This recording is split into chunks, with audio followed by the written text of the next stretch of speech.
Yo, it's your boy Monrroe, coming at you from Bath with a quick little tutorial on what I use on my drum buses, and it's what I've used throughout kind of all my drum sounds in the EST sample pack.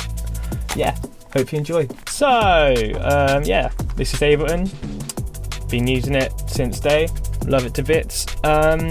Yeah, so let's jump into it. This is one of the drum loops that's in the pack. Yeah, I'll just go through what's on my drum bus to get everything sounding the way it is.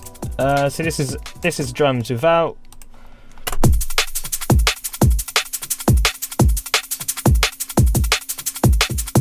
And this is the drums with.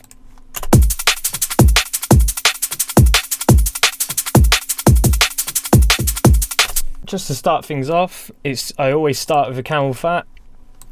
Amazing plugin. Don't know if I'm pretty sure it's dead, but it's still about somewhere. But yeah, so literally just a tiny bit of tube.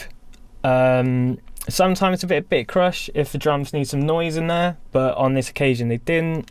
Tiny bit of mechanical distortion, but it can be super destructive to the dynamics, so I tend not to use that too harshly. An exciter I haven't used on this, but sometimes if the drums are kind of lacking in the high end a bit and just need a little sprinkle in the top end, the exciter can add some nice little bits in there.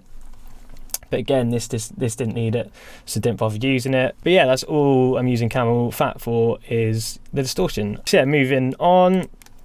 After that, it's just a EQ8, which I'm using as a mid and side, and I'm just cutting out the subsection of the side, so there's no sub from the kick in the stereo side of things. Nothing too exotic, but it's just always good to bear in mind because you want that kick punching through mono as much as possible. Post that, I've got a wicked little plugin called the RX 950, and it's just a virtual version of the Akai S950 that is renowned for just being amazing for drums, and it does a really good job at recreating that analog sound, and you can get some really nice flavour from there that just adds to the drums nicely. After that, just a simple overdrive from Ableton, just focusing on the kind of mid-range section where the snares hitting, and the shuffle just to bring them out a bit. Again, not too much on the dry wet, but makes a world of difference. Like, overdrive on drums is just so underrated, and you can do so much. You can just add so much character to your drums. Then yeah, post that, I've just got a Ozone from Isotope, just using the multi-band stereo imaging. I'm just using this to basically give each element within the drums its own kind of space in the mix. You can see here on the stereo, on the sub end, I've just strictly mono, no kind of stereo business going on. And then where the low end of the snare is and kind of the mid-range of the hit and the shakes and that, I've kind of brung down a little bit, so it's still a little bit in the stereo, but it's kind of leaning more towards the mono. And then as we get to around 2K, I'm bumping it up a little bit into the stereo just to kind of start spreading things out. And then as you get from like 10K to 20, I've just kind of bumped it up in stereo a bit more, just again to spread out that top end.